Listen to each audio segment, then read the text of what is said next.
Welcome to our channel. Today we are going to explain a German science fiction thriller movie called Stowaway. Spoilers ahead, watch out and take care. The film opens with the launch of a space rocket into space. 3 astronauts have taken off on a 2-year mission assigned by the Hyperion, a space station. Zoe and David are the volunteers that have been selected through multiple other applicants. Marina is the commander of the ship and the head of the project as their rocket makes its first separation from the bottom half. It makes unusual hiccups that make David sick and so a little scared. Luckily they penetrate the outer layer of the Earth and enter space. Marina makes her way to the Hyperion and safely attaches her ship MTS-42 with the tethers that connect to the solar panels that also happen to have a giant gas tank attached to on the other side. Everyone gets on a ship and straps their luggage. After settling into the ship, the trio reports back to the Hyperion. Marina reports back their well-being despite having the inconvenient hiccups. Further to that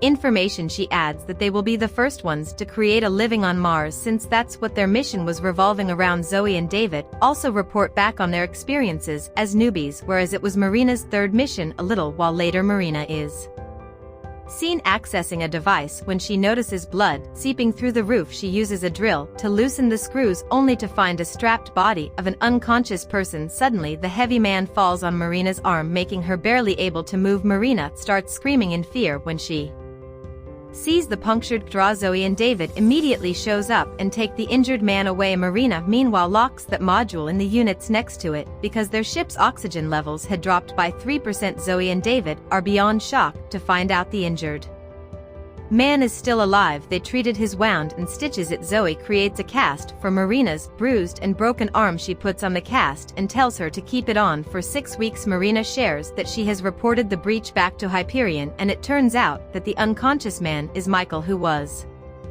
working at the launch support. Hyperion assumes that he must have stowed away, but they are not sure about his reasons. Soon the man gains consciousness and finds himself standing beside the window, the view of outer space. He starts panicking and runs out of breath. Zoe and the other shows up and immediately have him calm down. Michael freaks out when they ask him how he ended up being strapped to the roof. Zoe suggests to not put any pressure on his memory and only tries to calm him down, since he cries for sending him back to his sister, whom he has to take care of. While freaking out, he continuously repeats that he cannot be stuck in here for 2 years and that he has to get back to Earth. Marina tells him that he had been unconscious for about 12 hours. She tells him to rest till the Hyperion decides their next move. Subsequently the trio is seen having supper in awkward silence. Michael shows up and apologizes for panicking before and also thanks to doctors for treating him. Marina gives him the good news that a full-time agent has been hired for his sister's safety, and she is also going to get expenditure from them till he returns to her. He is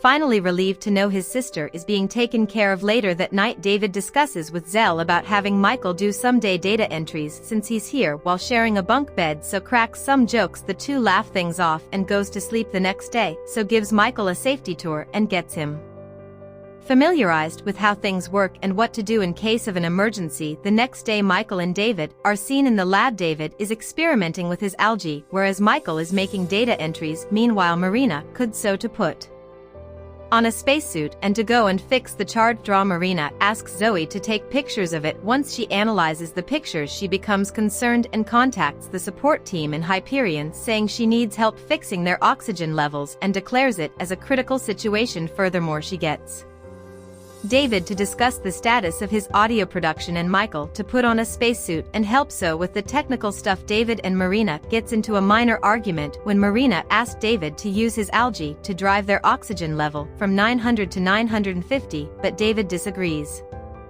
Since he's been saving it to grow it on Mars, she asked for an alternate solution, but David has none, which is an inconvenience for Marina. Dave agrees on opening half of his algae and growing it close to the lee chamber, leaving the rest for the starters on Mars. By the end she asks David to not aware Stowe and Michael of what she's making them do, or else they'll freak out. While Zoe and Michael takes out the draw unknowingly, David takes out his algae into plastic bags and prepares them. Once Zoe and Michael successfully remove the draw, so finds Michael bleeding from his wound again, so she takes him to the medical unit to treat him. She gets Michael to take his shirt off and becomes frightened to see a giant scar on Michael's stomach, but she acts normal since Michael is normal about it too. On the other hand, David and Marina discuss the possibilities of using algae against Their draw that will produce oxygen for them. David wishes for Marina to fix the draw somehow so they don't have to use the alga since it hasn't been fully formed and is not prepared to provide enough oxygen. Instead, Marina insists on using the second batch of algae as well.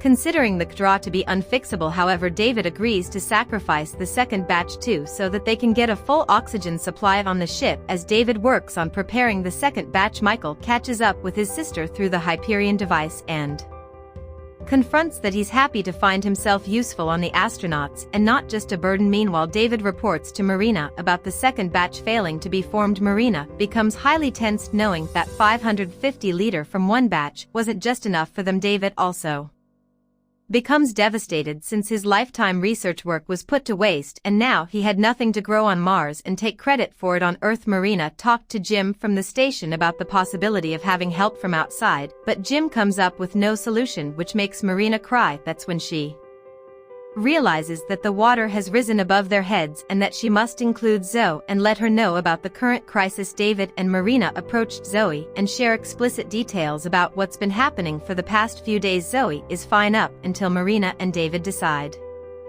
to cut Michael loose from the ship since they only had oxygen for 2 people, whereas Zoe was being compromised already. The thought of plucking Michael out of their ship disgusts Zoe, and she insists on coming up with another idea. She suggests climbing up the tethers to fill up oxygen in canisters from the giant oxygen tanks above their ship, but Marina and David strongly disagree. Marina, who is well aware of her ship, doesn't want to risk her solar panels and waste more oxygen on spacesuits just for a task that they're not even sure of succeeding. However, Zoe convinces them to keep Michael on the ship for 10 more days and ask them to try and come out with the solution for this problem. Marina alerts the Hyperion scientist to start brainstorming every possible solution to save them since they cannot turn their back to Earth with a speed limit in which they are currently heading toward Mars. 3 days passed by and no one comes out with a solution, though everyone is devastated and feeling guilty already. What's worse is that Zoe connects with Michael on an emotional level while treating his wound when he opens up about being the legal guardian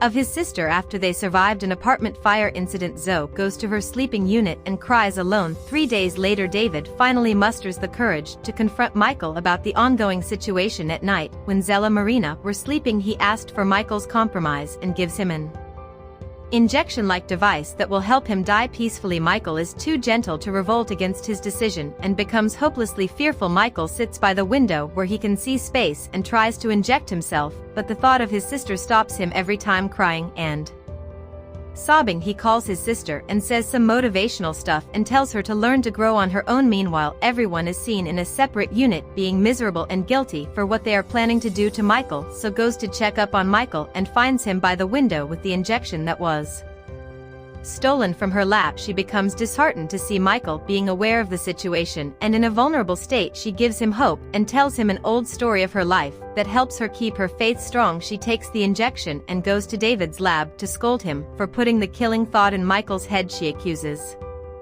him of not thinking about Sagan Michael in the past 3 days, but David blames it on her, saying he lost his hard work research to save Michael and counterattacks her, asking what she has done for him so far. This triggers Zoe, who approaches Michael and decides to practice the tethering method inside. She makes him put on a spacesuit and climb a pole when he fails every time. This leads to Zoe apologizing to Marina and David and asking for their help. Marina and David, whose faces have gone pale, immediately agreed, so it doesn't find this normal, so she asks why they have agreed on. All of a sudden there she learns that the second batch of Alia has died too. Now they have no source of oxygen, hence David has agreed to climb the ship with Zoe. Marina, though, is aware that the tank holds enough oxygen for 2 people only. She also views out minor instructions on how to tackle minor inconvenience as a thing they rise. David and Zoe finally suit up and walk out of their ship while Marina instructs them from inside the ship. She tells the two to use the clampers to climb up on the tethers, and as they will go higher,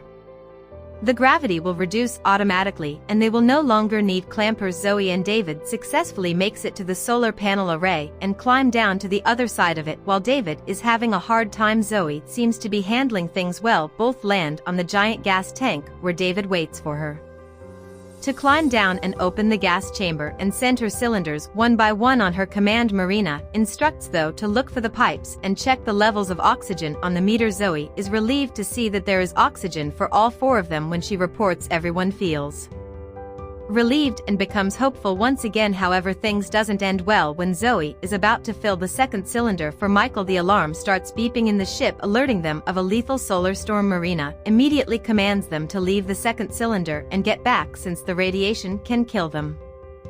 Zoe doesn't want to wait on forceful commands. She makes it back to the solar panel array. She panics and forgets to put clampers on the tethers that are attached to their ship. As she climbs down towards the ship, she falls at a fast pace, which causes the only cylinder. She is filled to fall into space. She begins crying. Things get worse as the ship turns itself off because of the storm. David reaches to Zoe, who was crying and fearing, and takes her back into the ship. Now they didn't have oxygen for anyone. Marina and everyone else start crying since the storm wasn't going to settle for hours. Zoe argues with everyone and decides to go out in the storm and go back to the other side of the solar panels to get the second cylinder, since that was their only hope. Everyone cries and tries to stop her, but she takes one for the team and leaves. She successfully makes it back to the gas tank, where she retrieves her left cylinder and makes it back to the ship. Sadly, by the time she reaches back, her face has been burnt and she's bleeding from different places due to the heavy radiation. She manages to send the cylinder down the ship and sits on top of the ship. She takes her last breaths and waits for the storm to put her to death. She dies believing that her life was sacrificed for a good cause. Subscribe to see more videos like this, turn on notifications, and leave a like to help the channel out. Thank you for watching.